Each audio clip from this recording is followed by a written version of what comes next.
పిల్లల్ని పెంచితే ఎలా పెంచాలి అనిపించిందండి. నేను మంచి ఎగ్జాంపుల్ చెప్తాను. అంటే ఏమేదో ఐఏఎస్, ఐపీఎస్ చేయలేదు, అంతరిక్షంలోకి కూడా పంపలేదండి. కానీ వాళ్ళ సమస్యని పరిష్కరించుకునేలా పెంచింది ఆ పేద తల్లి.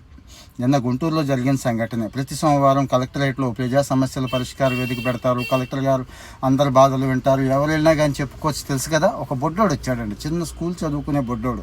వాడు ఎలా వచ్చాడు అంటే జనరల్గా ఎవడన్నా పట్టుకుంటే ఆయన ఆపేస్తారు, వెనక పంపేస్తారు. చాలా చాకచక్యంగా ప్రాక్టీస్తో లోపలికి వచ్చేసాడు. కలెక్టర్ గారి ముందు మొత్తం విషయం చెప్పేశాడండి. ఏం చెప్పాడు అంటారా?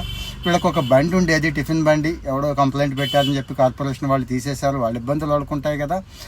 ఆ తీసేయడం వల్ల అమ్మ మనస్తాపం చెందింది. జీవితం గడిచే అవకాశం లేదు. నాన్నేమో లారీ డ్రైవరు, నా చదువు ఆగిపోతుంది, అమ్మేమో చచ్చిపోతామంటోంది, అమ్మ చచ్చిపోతుందేమో అని భయంతో వచ్చాను అని చెప్పి పర్ఫెక్ట్గా విషయాన్ని 2 నిమిషాల్లో చెప్పేశాడండి. ఎంతగా కన్విన్స్ అయ్యారు ఆ కలెక్టర్ గారు అంటే వెంటనే, ఇవన్నీ నాకు తెలుసు కాబట్టి చెప్తున్నాను, గవర్నమెంట్ హాస్పిటల్ దగ్గర చిన్న సైట్ ఉంటే ఓకే చేయించి అక్కడ నడుపుకోమ్మా అంది. ఆవిడ హ్యాపీ, ఈరోజు కుర్రాడు కూడా హ్యాపీ అండి. ఇందులో గొప్ప విషయం ఏంటుంది అంటారా? మన పిల్లల సంగతి ఏంటి? మన పిల్లలకి ఏదైనా కష్టం వస్తే అసలు వాళ్ళ సమస్యే వాళ్ళు పరిష్కరించుకోలేరు. కుటుంబం పరిష్కరించే అవకాశం ఉందా?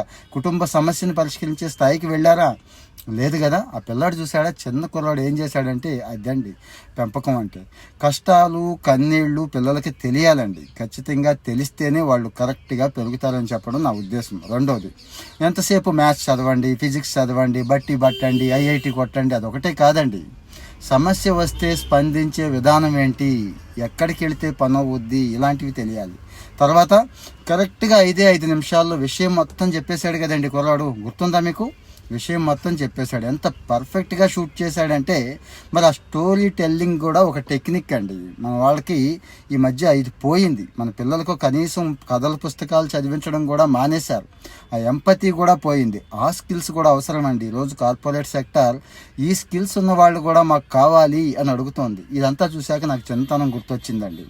3 రోజులు 4 రోజులు ఫైట్ చేసి తహసీల్దార్ ఆఫీస్కి వెళ్ళి వాళ్ళు రూపాయి అడిగితే, అంటే అదే అడిగారు, ₹1 కూడా ఇవ్వకుండా సర్టిఫికేట్స్ తెచ్చుకున్న రోజు. అంటే దెబ్బలాడు, ఫైట్ చేసి, ఏదో రకంగా జీవితం ఇలాంటివి నేర్పించిద్దండి అందరికి. ఎప్పుడు కష్టాలు కన్నీళ్ళు ప్రాబ్లమ్స్ వచ్చినప్పుడే మనం ఏం చేస్తున్నాం, హెలికాప్టర్ పేరెంటింగ్ చేస్తున్నాం. వాడికి ఏమీ రాకూడదు అని చెప్పి అన్నీ చేసి అమెరికానో యూకే పంపిస్తున్నాం.